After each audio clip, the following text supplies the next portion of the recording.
Hi everyone, thanks for tuning in. I'm so excited to share this story with you guys.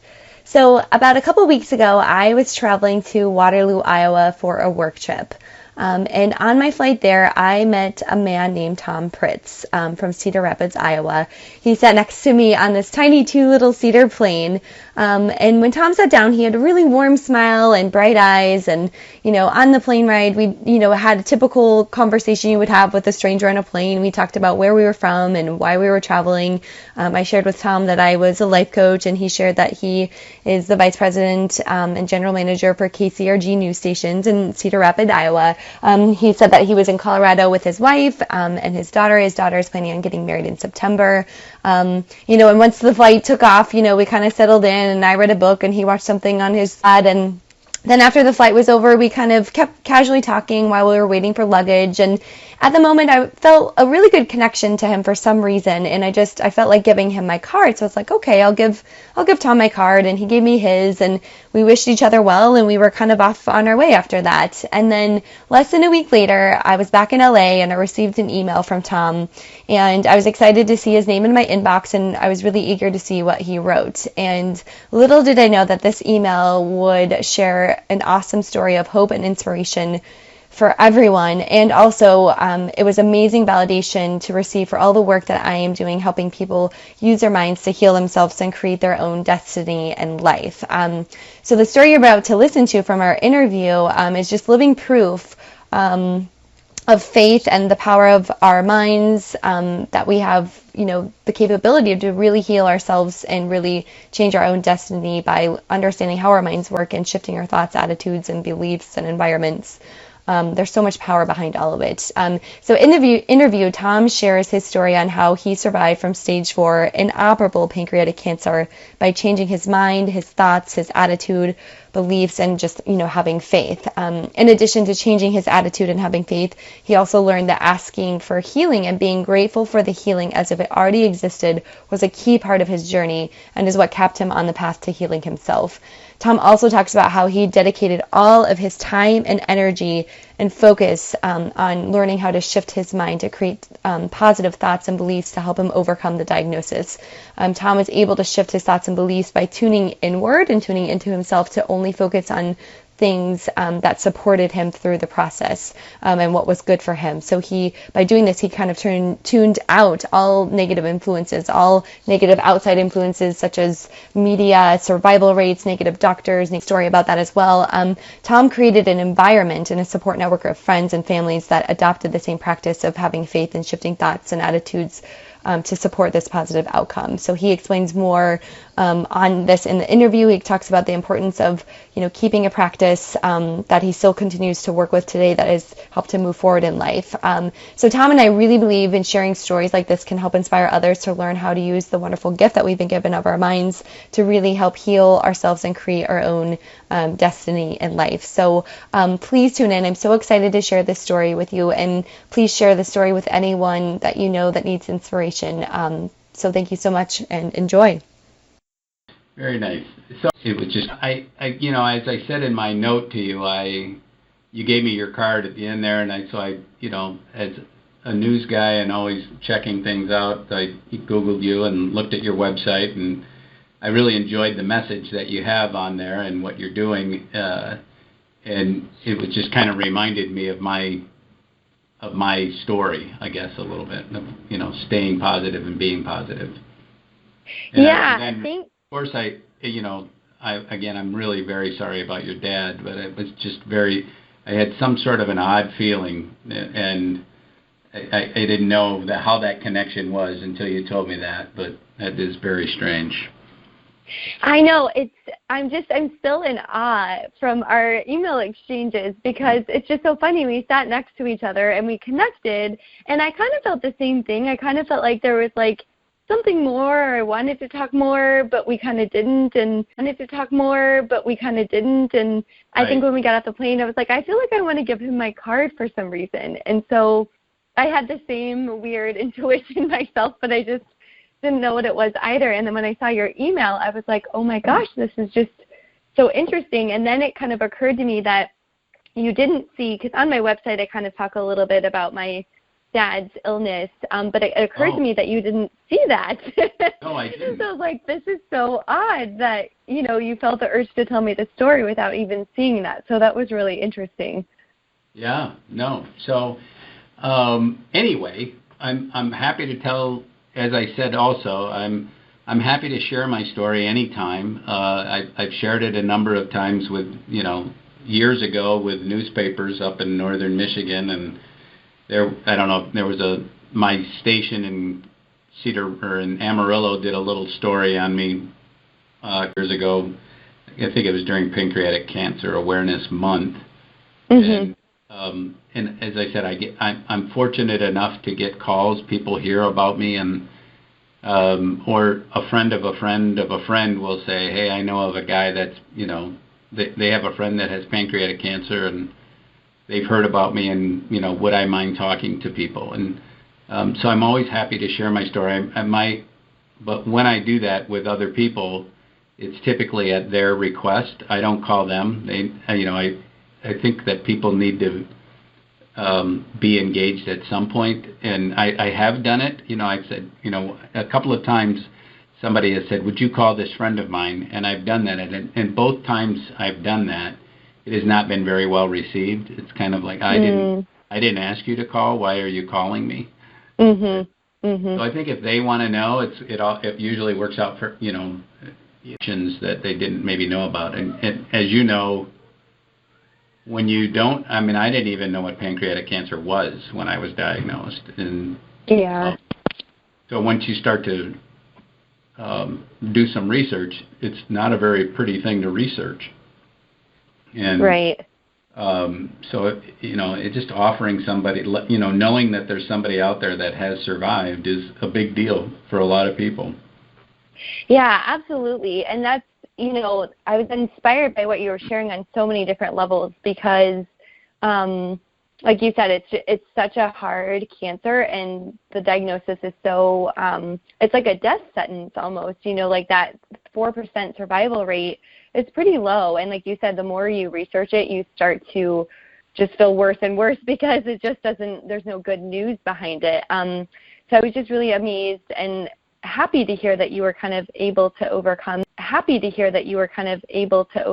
the odds. And then, like you said, share your story, because I do think it gives hope to people. And then also the connection between with what I'm trying to do as a coach, and like we have talked about in our emails, is just like how powerful our minds really are. Like we are blessed with such amazing gifts with these minds to use. And I think if we know how to use them, we can actually cure ourselves and be creators of our own reality and destiny. And I think just you are kind of like living, walking proof of being able to use our minds in that capacity. And so, yeah, I was so intrigued on so many levels. It was so interesting to have the connection, with my dad. So my dad was diagnosed with pancreatic cancer in 2008. He wasn't feeling good for about 6 months before he was diagnosed, and then he turned jaundice, and then that kind of led the events to them discovering the pancreatic cancer. And it was kind of the same for him. They said, you have inoperable stage 4. They tried a couple surgeries, but the surgeries are basically kind of what threw him over the edge. And through that process, his mind state went to the dark side. I kind of like how you said dark side in your email. He went to the dark side pretty quickly, and it makes total sense, right? Like getting a diagnosis like this, I can't even imagine what that must feel like on a personal level. And his mindset, he used to be this man who was like life of a party and just was always helping people, and he was this very lively person. And then when he got the diagnosis, everything switched. And so when you were telling me about how when you received your diagnosis, it seemed like you had kind of like the opposite reaction. Could you tell me a little bit more about what happened when you were diagnosed and what your thought process was? Well, it's interesting that you said that everything switched, because prior to that, I wasn't feeling well either. I was, and you saw me. I'm all of 185 pounds, but at that time I was probably 280 pounds or 285 pounds. And I carried it. It sounds odd but I was a big guy, but I carried it pretty well. But I was in a very high stress job, and I wasn't feeling very good. My lower back was killing me. I had, acid reflux, and I was on high blood pressure medication, and it just wasn't. I wasn't living in a very healthy place, and I was clearly overweight, and I had been to the doctor for just a regular physical, and he said, of course, you need to lose some weight, and what else is going on? And I said, well, I've got this, acid reflux, and so he put me on a purple pill to fix the acid reflux and just, take care of the high blood pressure, and then he said, you need to lose some weight. And I said, well, my back is killing me, my lower back. And he said, well, I'm not really a chiropractor guy, but maybe you should go see a chiropractor. Well, prior to all this, my back had hurt so badly that I had said to my wife, and I just couldn't, and before I had gone to the doctor, I said, I can almost see why cancer patients, and I had no diagnosis of cancer at this time, why cancer patients give up. I had said, I'm so sick of being sick and so sick of my back hurting and so sick of this pain that I can almost feel what it must be like to be a cancer patient and say, I don't want to do this anymore. I'm tired of it and giving up. So then anyway, I jumped forward because I did go see a chiropractor who she was a little practice in northern Michigan, and so I went and saw him, and he did the same thing. He never took an x-ray. He felt down my back. He could see where I winced. He could see what was going on, and he said, I don't think this is a chiropractic problem.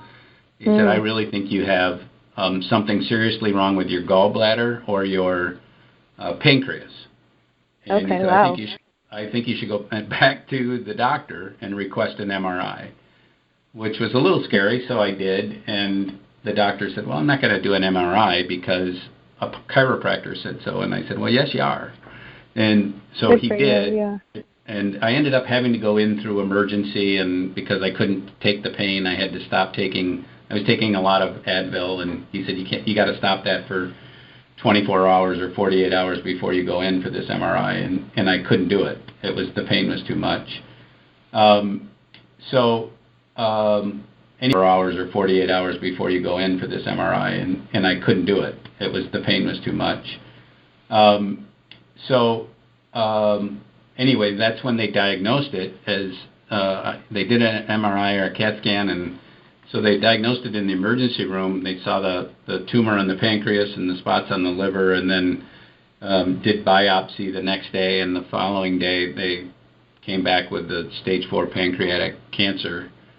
And so to me, I don't know what that means. What do we do about it? And right. And they, their reaction was, well, there really isn't much you can do about it. It's already metastasized to the liver. There's some treatment options, but they're more palliative, and there's not much you can do. So we went, to all the big places that we could, and sent our information to Everett Hopkins and Sloan Kettering and MD Anderson and Mayo, and they all said the same thing. There isn't anything we can do that you can't find closer to home. And you might as well be closer to home. So the University of Michigan was doing a clinical trial, and I found but the University of Michigan the doctor there was absolutely, I don't know what the right word is, morose, and he said, you absolutely have stage 4 pancreatic cancer, you're going to die, it's a horrible death, and but you could be part of this clinical trial, and you could help people through research. And I was like, well, I'm all about helping people, but I'd rather help them alive than dead. And so we found a place in Grand Rapids, Michigan, that was willing to mimic the clinical trial that University of Michigan was doing. So we tried that for 6 weeks. It was a combination of chemo and radiation, and the premise was that it would reduce the tumors on the liver to the point where I would be available to have the Whipple surgery. But it didn't work. And so 6 weeks later, I buried my mom on a Monday, and on Friday they told me that I had less than 6 weeks to live. And that anything that anything I did, any more treatment would kill me, and which I didn't really understand. And he said, I said, you just told me I have 6 weeks, maybe a couple of months to live. Why wouldn't I seek more treatment? And he said, it's just a quality of life issue. And right. How do you want to be how do you want to manage the next 6 weeks or so? So at that point, we did seek more treatment, but that's when we went home. We were 2 hours from home and trying to explain how we were going to talk to our kids about this, our 12-year-old and 15 or 13-year-old, 15, 16-year-old daughter. And that's when I just, my mindset went the other way. I just said, look, somebody, and we had met with the hospice nurse when we were in Grand Rapids. And so I went from, I can completely understand how cancer patients feel, and I would give up if I had to deal with this pain, to I've been given a diagnosis of 6 weeks to live, and my only instinct was that's not going to happen. Somebody makes up this 4%. I might as well be in that 4%. Somebody, it's not a huge number, but somebody's in that number. It was kind of the Dumb and Dumber kind of thing. So you're telling me I have a chance, and that's exactly what I felt. And I thought I'm part of that 4%. And wow. So, I love that you got this described. Have you always been kind of like an optimistic thinker, or do you think that this situation maybe, gave you the opportunity to think that way, or why were you able to just like automatically be like, that's not going to happen to me? What do you think made you be that way? I think I'd say optimistic is probably a good word. I'm very competitive as well. And so it was, for me it was, well, all right, game on, let's go. If that's what it is, then we're going to do this. And so I think I think optimism is a good word as well, because I always think that I can do well. I always think I can do better. I always think I try to look for the positive in most situations. I have one of my best friends from my whole life. At one point in high school, which I reminded him of this several years ago. We were in high school, and high school guys are talking about things that high school guys talk about, and they were talking about people and talking about somebody, and I said, I don't know. I like this guy. He's not a bad guy, and or whatever. They were, it was just high school kids talking, and my friend Chris looks at me and he said, you find something good in everybody. That's all, and that was the end of the conversation. It kept going, but it stuck with me. I mean, I remember him saying that to me, and I'm thinking, that's right. I try to look for whoever. I try to figure out if there's something going on and everybody's mocking or everybody's on somebody's case. What is there about this person that I can like, so that I can identify and I can talk to them? Maybe it's their socks. I don't know what it is, but I'm going to try to figure out what it is about this person that I can get over it, so that I'm going to try to figure out what it is about this person that I can get over it, so that I can approach them and talk to them, and because they're people. And people, yeah. I mean, don't get me wrong. I'm no saint or anything like that, but I try to, anyway. Yeah, absolutely. And just even being in that thought process is like, even if you're with somebody maybe that's irritating you or isn't going well, you're still looking for the good to show up and treat them with respect and find something to like about them, which already shifts like your mindset about the situation and the person. So I love that you have always been able to do that, and I think that's a good practice for maybe people to hone in on, to take on themselves. Is what's the positive in this situation? What can I take away, or what can I make positive about this person? So I love that you said that. Did you follow any like religious leaders or any coaches at the beginning of this or throughout your process? The one you see on TV and it's advertised, and that's the doctor that, they did all the tests, and Dr. Levin said, I said, how long do you think I have to live? And he said, I don't know. I could get hit by a bus tonight. Who am I to tell you how long you have to live? Which also stuck with me. And I think that's kind of a soapbox of mine. now when doctors tell people you have 6 weeks or 6 months or a year or 2 years to live, it really irks me and sends me kind of over the edge. And I think to myself, how dare they tell you how long you have to live? Because of that very same point at the very beginning is, I believe that God has given us an amazing gift, and that gift is the human mind. And we can program our minds to do things. And if you program your mind that I have 1 year to live, I can't tell you how many, and they die, I have 1 year to live, I can't tell you how many people I've met, especially in the last 13 years, having gone through this, people who have been diagnosed and told that they have 6 months or a year or whatever, and they die almost to the day of their diagnosis, because they put that in their mind, and they put that date in their mind, and as that date gets closer, I'm not saying that with 100% certainty or anything like that that's what's going to happen, but I think that they have somehow subliminally programmed themselves to die in a year, or die in 6 months, or something like that. So as that date gets closer, they get sicker, and certainly the cancer gets worse. Cancer kills people, and none of us gets out of here alive. But I think that you could prolong that, or that you could extend that, and I've heard many cases and many people could extend that, and I've heard many cases and many people who have done just that, and just said, no, I'm not. 1 year is not my year. I'm going on. I'm doing this. I got plans. I'm going to continue to make plans. I'm going to continue to go. And that makes total sense, because it's like what you're focusing on is what you're creating. So if you're focusing on that end date, that expiration date, then it's going to come. But if you're focusing on what you're wanting or something different, then that's what you're going to create. Like you said, like our minds are so powerful, we can really program to do anything. So if we're going to program them, why don't we program it to what we want it to be versus what we don't want it to be, like use it for good versus bad. So like that's always like a big thing of mine. I'm such a believer in that. What you focus on is what you get.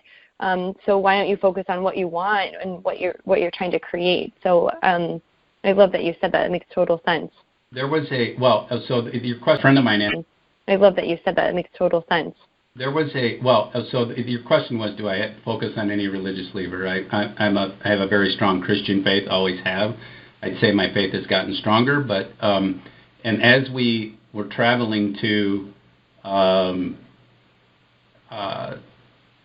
Zion, Illinois, appropriately named, I thought, that a friend of mine asked me to stop at this little inner city church in Grand Rapids, that they would like to pray for me and pray over me, and I thought, I'm going to do all of that. And so I stopped, and it was a Wednesday morning, and the pastor was there, and he came out, and he had a meeting with several other pastors from 2 or 3 other churches in town, inner city churches, and the friend of mine was there, and his wife and my sister-in-law and a couple of friends, and they all just laid hands on me and prayed over me. And I don't know how long that took place, healed right now, but I believe that I'm going to come through this. And so that was another part of that clinging on to.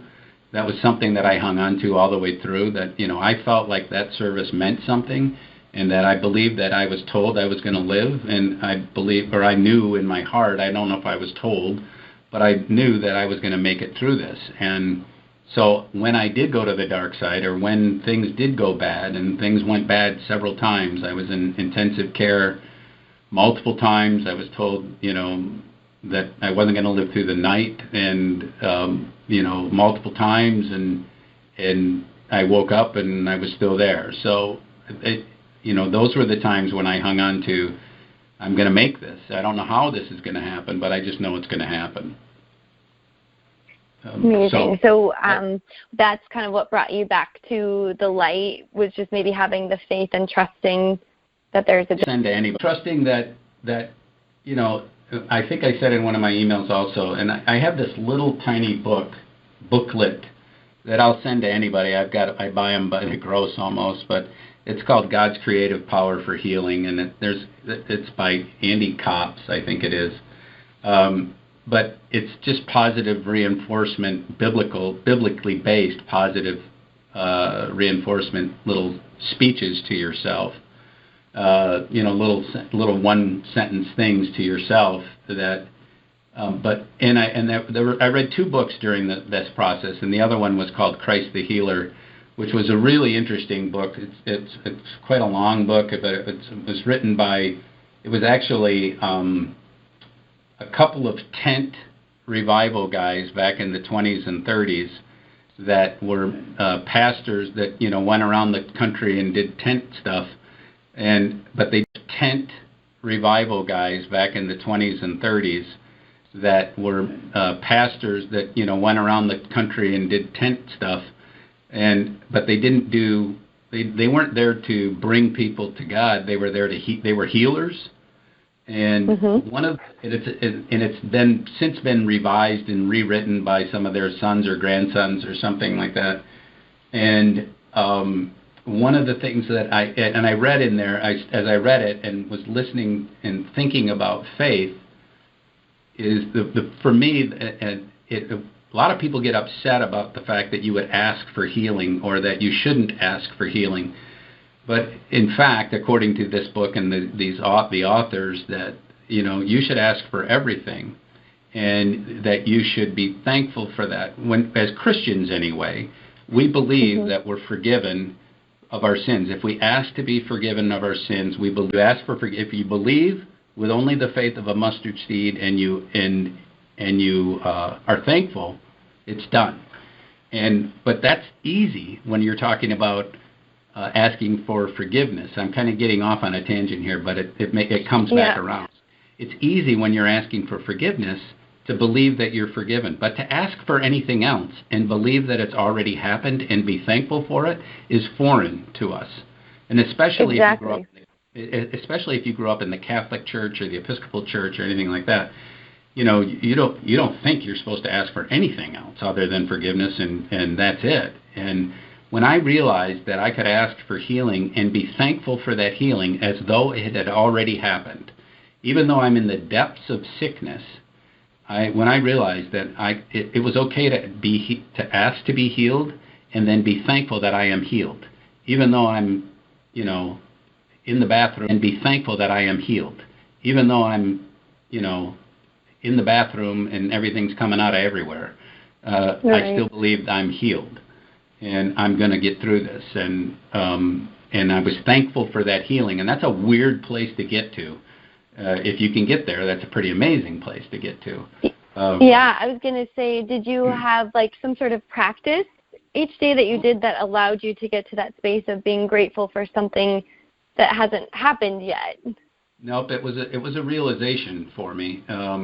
Having read that book, and then I have this other little book that I read all these things to. I still read them to myself, and I'm thankful for things as though it's already happened, and it's a difficult thing, it's a weird thing, but I think that was a turning point for me as well.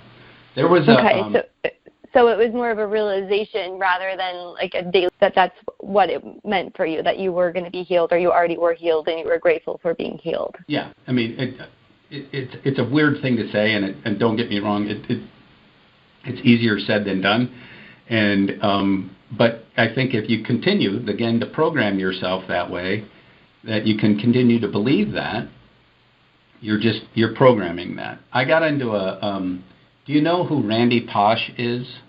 Yes, the author of the last lecture, actually. Yes, I know him very well. So Randy called me when he was in the throes of his illness, and I somehow heard about me. I'm not sure how, and he called me, and we had a couple of conversations and several email exchanges, and I still have the emails. I've kept those, but I kind of got in his face a little bit, and he kind of got mad at me, and then he came back around, and we were okay. But he's an MIT professor in computer science. I think that's what his deal was, and he asked me what I was doing and how I was doing it and how I came to this conclusion and so on. And I said, well, Randy, you're a computer science guy. Your brain is a computer of sorts, and you're programming yourself. So at one point in our conversation, either our conversation or our email, I said to him, I wish you would stop saying, because I was following him. We didn't have multiple conversations. We had a couple, and we had 4 or 5 email exchanges. But I was following him, and I said, you have this amazing voice for pancreatic cancer, and you have this amazing voice to promote the cause of research for pancreatic cancer, and yet you sat in front of Congress and you held up a picture of your wife and your family, and you pointed to your wife and said, "This is my widow." And I said, you're changing. You've made up your mind that you're not going to make it through this. And he would talk about, I'm buying time, or the whatever treatment he was receiving was palliative. And I said, those are all negative words. And I said, they're little words, and they're on their own, they don't add up to much. But when you hold up a picture of your wife and say, "This is my widow," to the United States Congress, you've told them you're not going to make it, and you've told your brain that you're not going to make it. And his point was, well, I'm a computer science guy. And that's the scientist in me, and that's the research in me. And so my point to him was, listen, I'd love to debate this with you for the next 20 years. Just hang on and fight so that we can just debate, Yeah. to do this, and stop saying this is my widow and I'm buying time and this is palliative. He came around and he said, at one point he said, I understand what you're saying. It's just not it's just not in me. Yeah. So it's almost like what you're saying is like what you believe is what's going to happen. And so if you believe, so it's almost like he was believing that he was going to die from this, and he was saying, here's a picture of my widow, and he was buying time because he was believing that he was going to die from it, versus, like you said, having the mindset of choosing to believe that you're not going to die. Yeah, and by saying all of these things that have a negative connotation, you're just reinforcing that negative. And I'm not saying that by saying everything positive that you're never going to die or that you're not going to die from this. But I am saying if you continue to say the negative, it is going to happen. Right. And especially if you believe it. Yeah, I mean, yep. I think there's lots of people that try and believe and have faith and do things right, and they still don't make it. I mean, that's life. But can it be better, or could it be better? I think it could. Yeah. And it's almost like that deep down core belief that we all kind of have about ourselves that we kind of don't share with everyone else, right? Like we all believe something about ourselves, and it could be a negative thing. And kind of in the work I do with coaching is kind of trying to help people identify what that deep down belief is that might be limiting them in life, and then in something like this case might be, might be preventing them from healing themselves or, overcoming a disease. So like you said, right. Very much being able to be conscious enough to program your mind to choose it to focus on what you're trying to create versus what you don't want, and shifting that energy, shifting those beliefs. You talked in your email a little bit about, and obviously through this process, so changing your thoughts and attitude must have been, a process. So could you tell me a little bit more about what you had to do to get yourself into the right, mindset? Like, what did you do to change your attitude? Well, I think the first thing was it was an instinctual reaction. Like I'm going to fight, and so I'm going to fight with everything I've got. So how do I do that? And for me, it was first stop looking at the internet. Stop looking at the research. Stop looking at the numbers. Stop looking at the statistics. They're not going to change. And that all that's doing is reinforcing the negative. So I guess that was my part of the beginning of my process. I didn't have a philosophy or a process that I went through. I think it evolved, that it just became what's good for you and what's not good for you. And what was good for me, and again, I've been in the broadcasting business for the last 25 years, so being in the news business, it wasn't good for me to watch the news. There's right. So I had this, and I was out of work at the time. Right. So I had this, and I was out of work at the time anyway, or I was on disability, and so it was okay for me to just kind of stop watching the news. I stopped reading the newspaper. If I was on the internet, I was looking at funny things or positive things or reinforcement things. I wasn't looking at research about pancreatic cancer. If I was watching a movie, I watched comedies, or I watched things that had some sort of a positive message. The Notre Dame football movie Rudy, or any of these things that were the people triumphed in the end.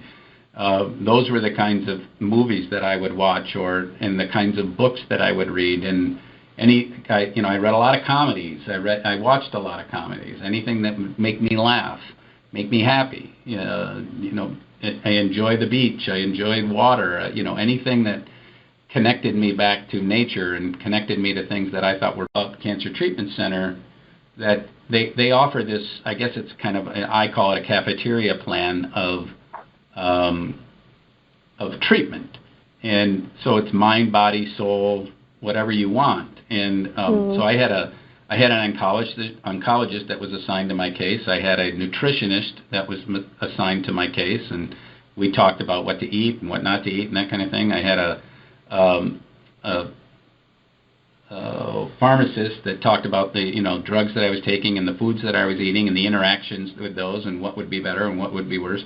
But they also had a mind and soul kind of practice that Reiki therapy or acupuncture or any of those things were available. And if you wanted it, you just made sure that somebody knew, and while you were there for treatment, you got that. And I took part in all of it. Because anything I could do that would be positive for me, and I took part in all of it. Because anything I could do that would be positive for me or might make me feel better, I did. And anything I did that was, or I felt like it was not a good thing to be a part of, I didn't do. That's amazing. It sounds like this whole process brought you back into alignment with like who you truly are, with like your soul and who you are as a person, like weeding out all of the external influences such as like the TV and the news and movies and all those outside influences that can shift our thinking and our reality, right? But it sounded like you said you made a choice to choose things that were good for you, and if it wasn't good for you, you didn't do it. And so it's like you really got in tune with what you believed yourself and what you were trying to create for yourself, and just followed that path and just made yourself be in this space where you were only choosing things that supported you and that were a part of your belief system during this process. And I love that you got, you met with a nutritionist and went through the whole mind and body experience, because that's kind of what it is, right? You're aligning back to your true self and what's going to support you. And creating your own way of being. So it's really, really cool. And it's something I think as I'm building my practice with my clients, as we talk through things to kind of help them shift their environments and their minds, is a lot of that is, getting back to who you truly are, what's true for you, what feels good for you, what is right for you, without, listening or believing outside influences. So I think that can be really powerful. And it sounds like in your case, it was absolutely what helped you.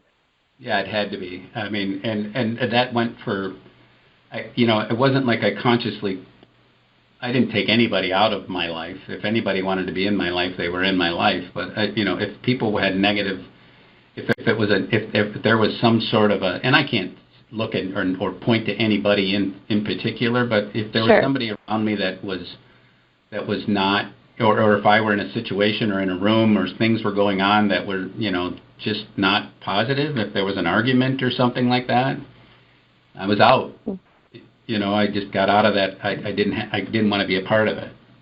So you completely removed yourself from any I had to. situation that didn't serve you or wouldn't be good for you. Right. So I through this all, as well as with my wife and my family and the people around me, if I also, if somebody would call, and I might have just been in the bathroom losing everything that I had in me, and somebody would call, and Jane would say, well, he's not doing very well right now. I could hear her, and I'd say, I'll talk to him. And because I wanted to talk to him, and then I get on, and I drove Jane insane that I would do that. Because, like, no, you're not. And I'm like, yes, I am. I'm fine. I'm good. Everything's fine. We're going to be okay. We're going to make this through this. And, I went dark lots of times, and she would remind me, listen, it's not the cancer that's killing you. It's not, it's the chemo that's hurting you. This is why you're feeling bad. And, she would go to the dark side, and I'd have to remind her or the kids that, listen, we're going to get through this. It's not going to be fun. This isn't easy, but we're going to get through it. And just hang on to that. And those are the things that we had to help each other. It was a system, and it was not a system, but it was a network that had to keep reminding each other. Yeah, it's almost like, sorry, go ahead. Well, the night that I was in intensive care, and they kind of got upset and angry with my wife because she was leaving, and she said, they said, you don't understand. Like, holy smokes, that's not good, and and so we're kind of making plans not really, but what do we do if, and saying goodbye to my kids that night and thinking to myself, well, am I really, this is crazy. Of course I'm going to be here tomorrow morning, and of course I'm going to be all right. And my daughter leans in and gives me a kiss and says, you're not going to die tonight, Daddy. And it's just that kind of thing. It was like just another, like, okay, I was almost going there, and she leans in, kisses me on the cheek and says, not tonight, and I'm like, okay, all right, not tonight. And so, that was like reminding myself, not tonight. We're not doing this now. We'll do it, some other time. Wow, that's such an amazing. I'm like in tears over here. Such an amazing. That was like reminding myself, not tonight. We're not doing this now. We'll do it, some other time. Wow, that's such an amazing. I'm like in tears over here. Such an amazing support system. Yeah. Really was. Sorry, I'll gather myself here in a second. It's all right, honey.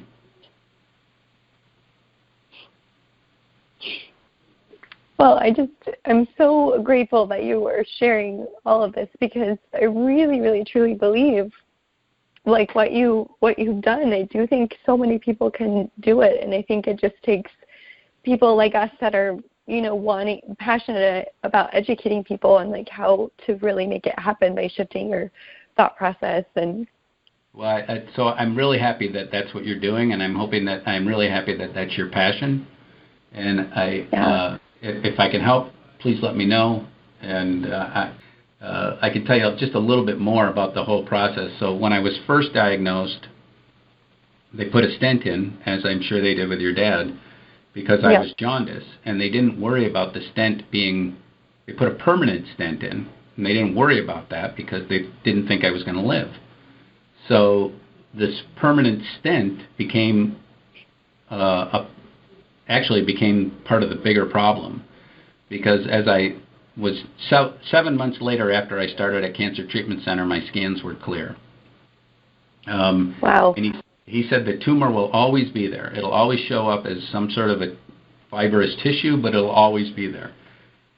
I just had an MRI done 2 weeks ago. There's nothing there. There was nothing there 7 months later. Wow. And so the doctor said, if you can continue the chemo, I'd like to continue for a full year.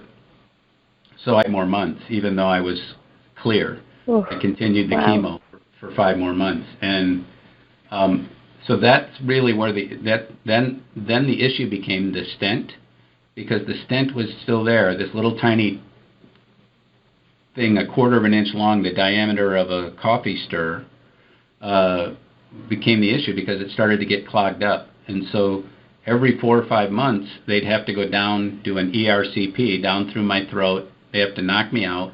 Oh. And then, kind of root out this little stent. And they did that for 4 or 5 years. And, oh, wow. And then finally in Amarillo, Texas, my doctor in Amarillo, Texas said, listen, it's starting to be a problem. And you're building up scar tissue in this area. And, at one of these times, something's going to rip, something's going to, in a 911 situation. And to his credit, he said, you don't want to be in Amarillo, Texas, and you don't want me to be your doctor when that happened. Which I thought was, amazing. I love this guy. Tom Johnson was his name, and he was just an amazing doctor. And so he put me in touch with a biliary doctor at Baylor University, one of the best in the country, and he looked at me and said, I don't think I can do it. And he said, I think the margins are too close, and I don't think we can get this out. And so I found a guy at Johns Hopkins, interestingly enough, the same place that turned me down when I was first diagnosed. And I went out there, and they looked at me, and they came back, and they said, and as a reason, I think part of it was because of my story. And he said, we want to be part of this. We want to be part of the winning team. And so we think we can do this. We can get it out. And so it was an 11-hour surgery, 10-hour surgery wow. to get this stupid little piece of metal out. Oh. And wow. And so that eventually he eventually moved to the University of Denver, and I did have a couple of little hiccups as a result of that surgery that have all been resolved, and I haven't had any issues in 3 years now. Oh, that's awesome. So, wow.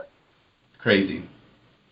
It is. Something that keeps coming to me as you're talking about this, and kind of as I do all this work with trying to, inspire people, we all have a choice, right, in life. Like, we all have a free will choice, and it's almost like you were given the news that you had this illness, and you had a choice of how to respond to it, right? You could have either accepted it and believed it and take that road, or you chose the choice that you had, but you're like, okay, and I choose to create my own destiny with this process.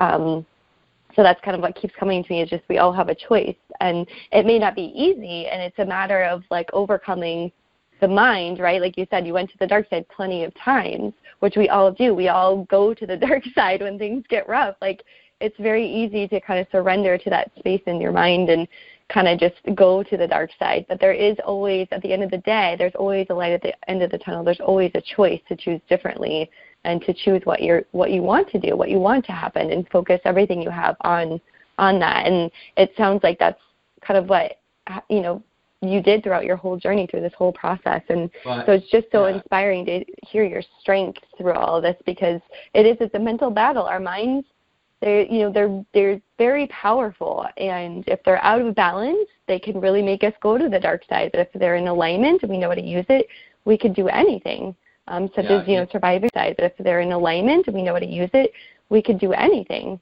such as surviving from cancer. So it's really incredible to me, and I think that's part of the reason that I don't mind sharing my story, is because I need that myself to help reinforce. Because it's now 13 years later, and I could go through a day without thinking about it, and it's not that I don't mind going through a day without thinking about it, but I don't ever want to forget. Why I'm here and what I went through, and what all of that did for me, and getting back on course, because I get off course easily now.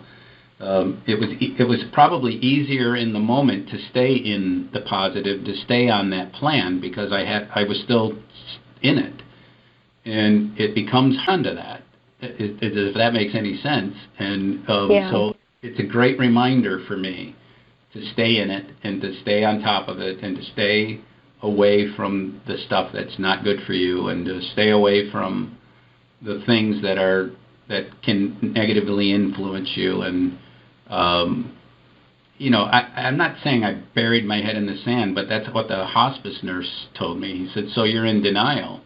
And I said, "No, I'm not in denial. I'm just not. I just don't believe it." And for me, the biggest thing was having the feeling of knowing what it felt like to give up before I was diagnosed. I honestly told my wife, I think I know what they feel like. I know what a cancer patient feels like when they give up.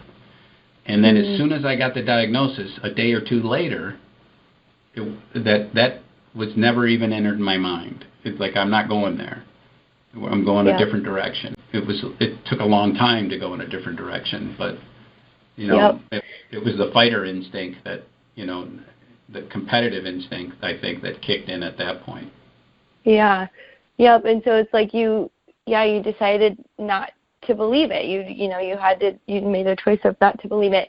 And I love how you said, it is funny. Like as soon as it's kind of like, not comparing it to this, but like, when you're on a fitness plan and you're working out and you feel really good and you start losing weight, you're like, oh, okay, like I'm good. Like I can go back and start eating sweets and doing all this stuff. And that's really not the case, right? It's a lifelong practice of staying in alignment with all of these things, right? Like, keeping your mindset positive, don't allow any bad influences in your life, keep a good diet, keep on track. Because it is easy once you start to feel good, you're like, oh, I don't need to do this stuff anymore. But really, really the long stretch is to actually stay in this practice and continue to work towards it. And know it's a life with space, stay in this practice and continue to work towards it. And know it's a lifelong practice of all of these things combined together. Absolutely. Yeah. Well, I'm just so grateful for your time on all this. I guess one more thing, and I guess you kind of said it throughout the whole time, but, what would you say to somebody who is faced with an incurable disease like this? Well, that's a really difficult thing to do. I would say that, they need to focus on what they can and what they can change. If they're going through treatment, then they need to find and make sure that they are aligned with a team that is aligned with what they are. If their doctor or whoever they're working with doesn't believe that this can change, if my doctor would have said to me, "You're most certainly going to die," the guy at University of Michigan said, "You're most certainly going to die." Couldn't be around. The guy at University of Michigan said, "You're most certainly going to die. And it's a horrible death, but you can help people." That there wasn't a chance that I would have ever spent. I got out of there as fast as I could. I couldn't be around him anymore. And I'm not saying that you have to be at the cancer treatment center or anything like that. I'm sure they would love for me to be an advocate for them. But I am saying that you need to be surrounded by people that believe that you have a fighting chance at doing something with this, and that you need to surround yourself with those people. If these guys weren't, so when I tell people when they call me, does your team believe that they can come out, that you can come out of this? And if they don't, then I tell them that you need to find another team. You need to. Very powerful. You need to be with somebody. I'm not going to tell you who to go see or what doctor to go see or what nurse to be with, but you need to be with people that believe that you can do this or that there's a working with. I don't want to be working with somebody that says it's palliative and I can only treat this and it's not going to work in the end. If that's their belief, then that's going to come over onto you. So I think you got to be around people that believe the same thing that you believe and that can reinforce that. Absolutely. Yeah, that makes total sense. Like you said, surrounding yourself with people who believe what you believe and are supporting, your journey and what you're wanting to do to move forward. And, absolutely. Well, thank you so much for your time and for sharing this. I'm just so grateful, and I'm still just in such awe about our connection. It almost was like my dad or some divine plan kind of connected us to talk about this, because what is interesting for me is hearing you kind of say that you went to my website and you read what I was doing. Like, it was validating to me that this work that I am doing, is real and it does work. And so it was like a really big wonderful like validation piece for me, because I believe in this work and I believe that it works, but it was just so wonderful to connect with you and see living proof of someone who's taken all of the stuff that I'm trying to teach and actually did it on their own and have been able to create their own journey and destiny with it. So I'm so grateful that we've connected and been able to talk about all of this. It's my pleasure. So feel free to call me anytime. But I'm just so grateful. This is going to help so many people, and this is it's just so wonderful. So thank you so much for your time and your help. I really appreciate it. It's my pleasure. Well, as I also said, I think I told you in the email that it's funny how people say things to you and how casual conversations go and how they affect you. And so I had asked this. I was talking to a friend of mine at a football game, a high school football game. He said, and so I had asked this. I was talking to a friend of mine at a football game, a high school football game. He said, asked me how I was doing. I said, I'm doing great, and things are going well. And this is a couple of years afterwards, and I said, I hadn't gone back to work yet. I was out of work for 3 years, and he said, well, what do you want to do? And I said, I don't know, and not quite sure. And I said, I keep coming back to broadcasting thinking, well, surely God doesn't want me to be in broadcasting. Surely He has some bigger plan. That I came through stage 4 pancreatic cancer. Surely He's got a bigger plan. And his little off-the-wall side comment that was only one comment, and then we went on watching football. But his comment was, as I wrote to you, you may never know in this lifetime, you may never know ever why you were chosen, why it was you, why it happened, but just keep telling your story, because you never know who's going to. But just keep telling your story, because you never know who's going to listen or who's hearing something. And, absolutely. And which makes me it actually makes me smile. It makes me very happy. That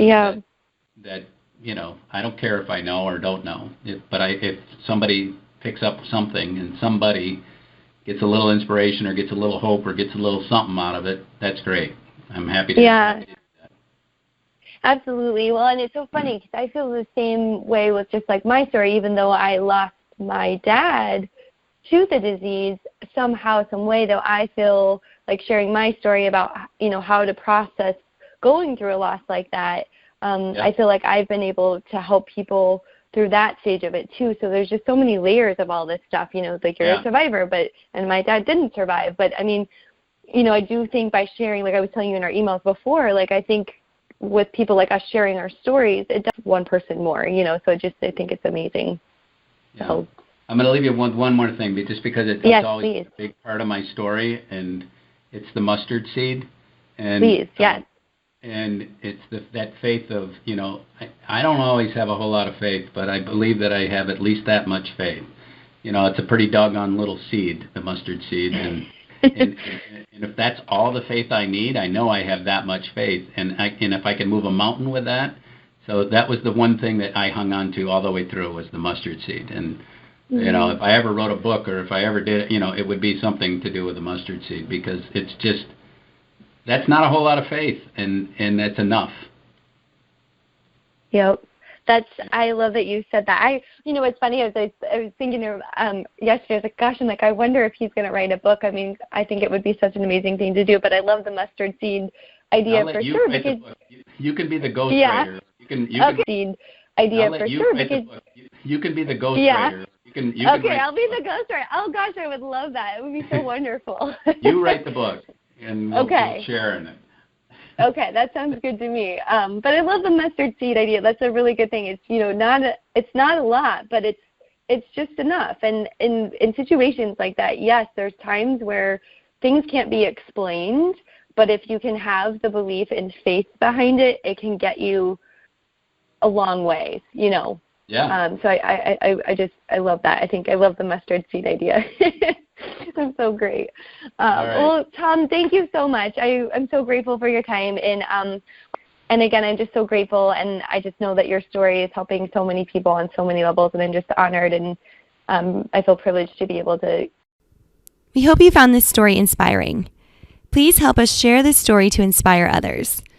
If you have any questions for Thom, please contact him at pritzhom@gmail.com. Again, it's pritzhom@gmail.com. As always, you can visit my website at letgolivecoaching.com for more transformational tools, including my podcast called Let Go Live, I Dare You, and my blog. So what are you waiting for? Let go live, I dare you.